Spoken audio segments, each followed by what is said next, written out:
Fala pessoas, tudo bem com vocês? Professor Mário Rocha, professor de Física. Vamos dar sequência ao capítulo sobre campos magnéticos produzidos por corrente.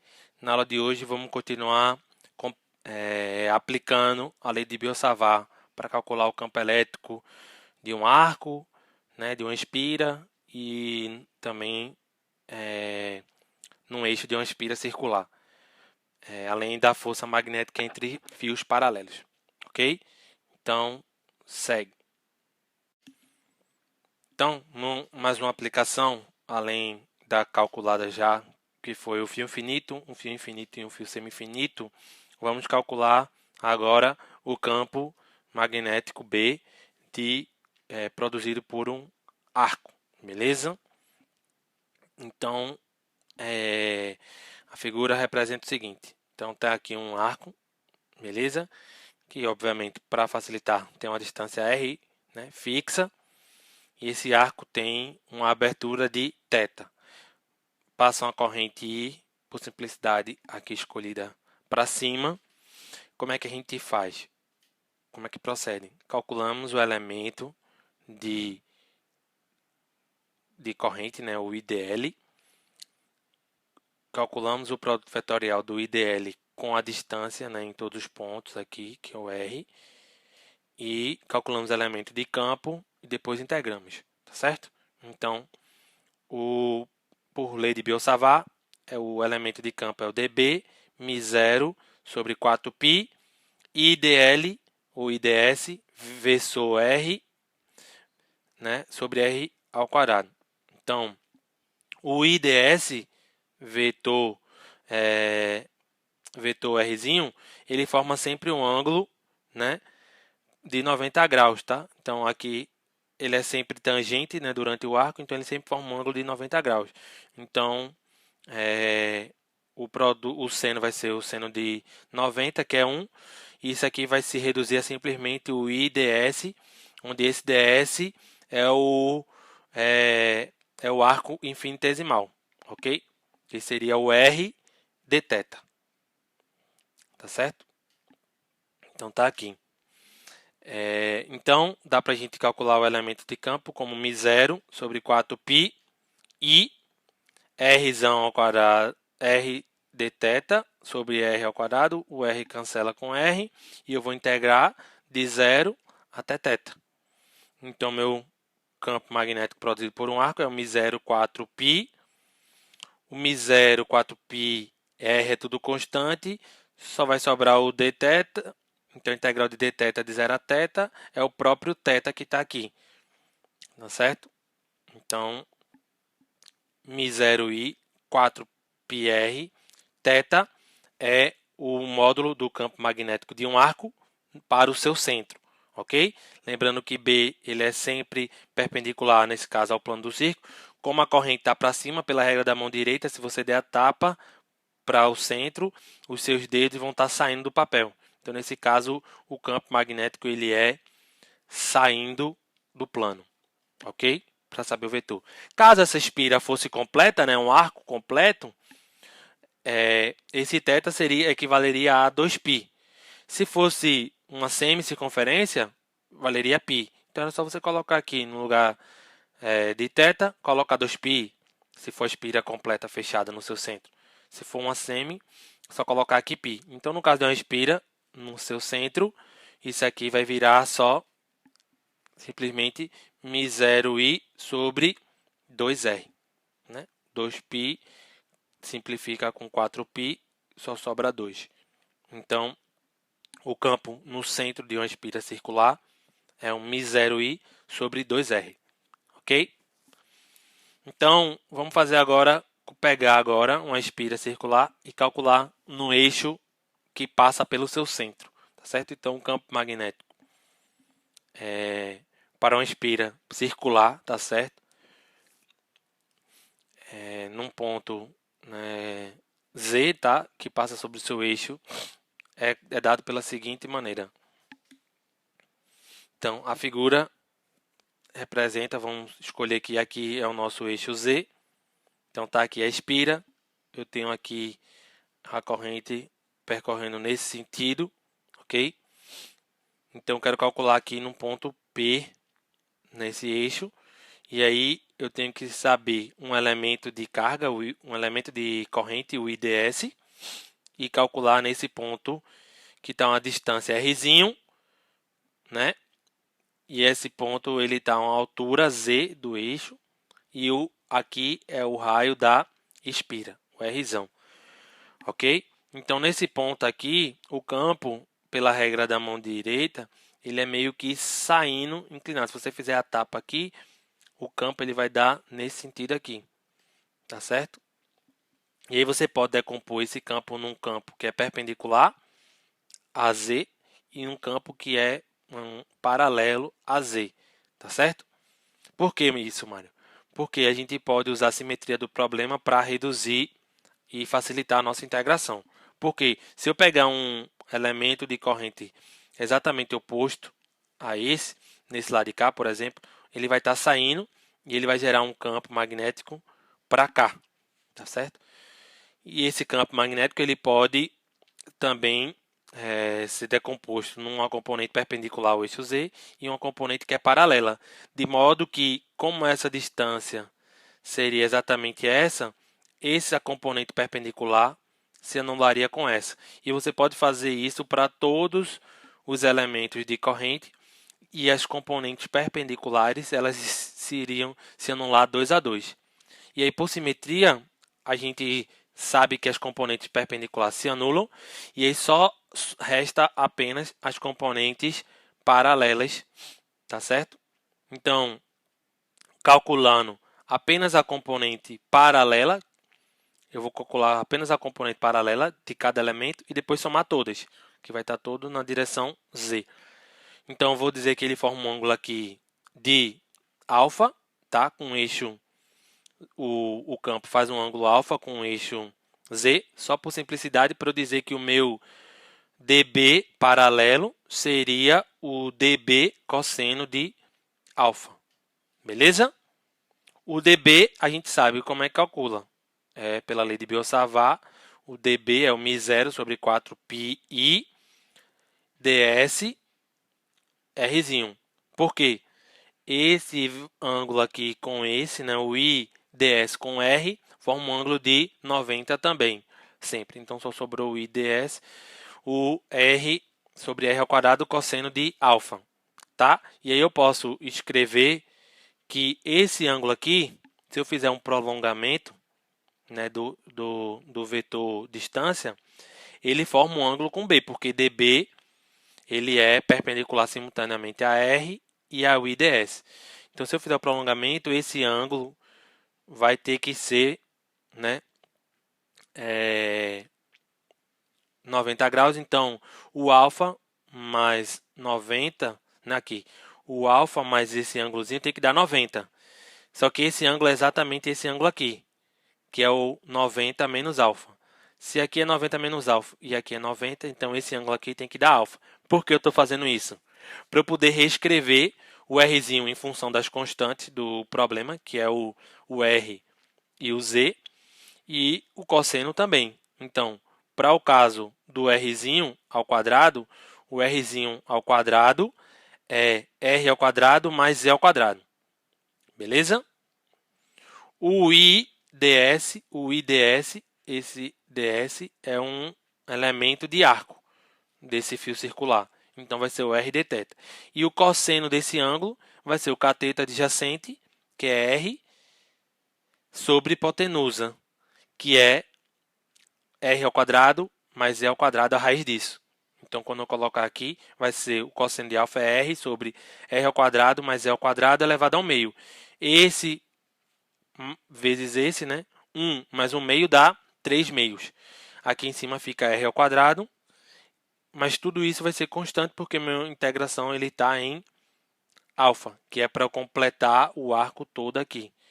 Beleza? Então, tudo isso aqui sai da integral e só sobra a integral de dθ. Como é uma espira completa, né, circular, vai de 0 a 2π. Então, calculando aqui, o módulo do meu campo é o μ0i, r ao quadrado sobre 2, r ao quadrado mais e ao quadrado elevado a 3 meios. Se você quiser calcular a direção, como já dito, essa direção vai estar na direção Z. Beleza? Né? Para o caso particular, em que se eu fizer esse Z ir para 0, ou seja, eu calcular no centro da espira, a gente já sabe quanto é esse resultado. Né? É só fazer aqui no lugar de Z colocar 0. Então, isso aqui vai dar R ao cubo. E aqui R ao quadrado, cancela, sobra um R. Então, vai sobrar só μ0i sobre 2R, que é exatamente o que a gente calculou no slide anterior. Né? Que é o campo magnético no centro de uma espira circular completa. Agora, se eu fizer esse ponto Z muito longe, né, muito maior, então como é que fica? Para o caso de Z muito maior do que R, né, então, nesse caso aqui, eu vou isolar o Z para ficar aquele termo binomial, né, 1 mais x elevado a n, onde o x tem que ser um número muito menor do que 1. Né? Então, posso colocar o Z ao cubo para fora, né? Então, se o Z é muito maior, ele vai sair. Vai ficar só μ0i r ao quadrado sobre 2z ao cubo. Beleza? Porque aquele termo 1 mais r ao quadrado sobre z ao quadrado, ele vai para 1, né? Beleza? E aí, só para eu reescrever aqui, eu vou multiplicar por π em cima e embaixo, porque se ficar o π aqui em cima e embaixo, vai ficar πr ao quadrado. O que seria πr ao quadrado? Seria justamente a área dessa espira. E a gente sabe que corrente vezes área dá uma espécie de momento de dipolo magnético, né? Que já foi definido no capítulo anterior de campos magnéticos. Ok? Então, eu posso reescrever isso aqui como um módulo μ0i vezes A sobre 2πz ao cubo, onde IA é o módulo do momento de dipolo magnético. E aí, se eu escrever o vetor, como a gente sabe que vai estar no eixo Z, o IAZ dá o momento de dipolo magnético, né, que a espira aqui é saindo, faz sentido, sobre 2πz ao cubo. Note que isso aqui é exatamente análogo ao caso do cálculo do campo elétrico do cálculo do dipolo elétrico num eixo do momento de dipolo a uma distância muito grande. E a gente, na época, calculou o quê? Que definindo o que eu já tinha falado, e lembrar que no caso a gente tinha encontrado exatamente que no caso do campo elétrico era o P 2πε0 z ao cubo, tá? Eu fico aqui pequeno para deixar um lembrete e não ir para o outro, mas exatamente a mesma coisa, né? Análogo. O P é o momento de dipolo elétrico, o 2π, z elevado a 3, né? Z ao cubo. E aí a única diferença é que de vez estar o ε0 aqui, embaixo, fica o μ0 em cima, mas é a mesma forma funcional, fazendo a equivalente, então decai com z ao cubo, né? O campo de uma espira circular, ou seja, a espira circular se comporta como um dipolo magnético, né? E aí é interessante isso. Então, as equações que a gente tinha na eletrostática, a gente tem aqui na magnetostática, né? Então, é muito interessante fazer essas analogias. E aí, as formas funcionais de uma são equivalentes para as outras, né? Isso é muito importante, porque, como vai se ver mais na frente, a eletrostática e o magnetismo, né, eles estão associados, né? O eletromagnetismo. Então, eles têm que ter mais ou menos a mesma cara, né? Ok? Então, para terminar a videoaula de hoje, vamos calcular aqui a força entre dois fios retilíneos percorrido por corrente. Como é que seria a força magnética desses fios longos? Tá certo? Então, tá aqui os dois fios. Então, tenho aqui dois fios infinitos, tá certo? Esse fio aqui eu vou chamar de fio A, esse aqui de fio B, eles estão separados por uma distância R. E como é que a gente calcula a força magnética? A gente sabe que a força magnética em um fio é o I, né? L vetor B, não é isso? Então, nesse caso, só por simplicidade, eu coloquei as correntes paralelas, né? Então, está subindo no fio A, está subindo no fio B. E aí a força magnética que elas fazem nesse caso é o seguinte, esse campo aqui, esse fio gera um campo aqui entrando. Então, pela regra na mão direita, a força vai estar para a esquerda. Se você fizer esse fio aqui, ele vai gerar um campo aqui entrando, como a corrente está subindo pela regra da mão direita, vai dar se atraindo. E você consegue calcular a força em B e a força em A. Basta que você faça que a força em B é a força em A é a corrente que passa em A, o tamanho de A vezes o campo que A sofre. E quem é o campo que A sofre? É o campo devido ao fio B. E quem é o campo do fio B? É o campo de um fio infinito, né? E a gente calculou o campo do fio infinito através da lei de Biot-Savart, que é, sim, o ângulo aqui é 90, né? Não tem problema. O IA, o LA e o campo que o fio B faz em A é o μ0 IB sobre 2πr, onde R é a distância que separa os fios, tá certo? Se você fizer para muito comum nesses problemas, a gente ter força por comprimento, tá? Então ele pode dar força por comprimento porque ele passa o tamanho do fio para o outro lado, então você fica com força por comprimento, é o μ0 sobre 2πr e A vezes B. Se você fizer a força que B faz em A, pela terceira lei de Newton já era claro que elas devem ser iguais. Mas vamos calcular aqui. Pela força que B, aqui a força magnética que B sofre, é o IB, LB, vetor A. Né? O seno é 90, vai sobrar, e o B é o campo que o fio A faz em B. Como é um campo de um fio infinito, é o μ0 e A 2πr. E aí se você arrumar, a gente fica aqui o fio, a força em B, a força magnética no fio B é o μ0 sobre 2πr. O L, novamente você pode, os fios são infinitos, né? Então eles têm o mesmo tamanho, digamos assim, mas é muito comum a gente ter a força por fio, tá certo?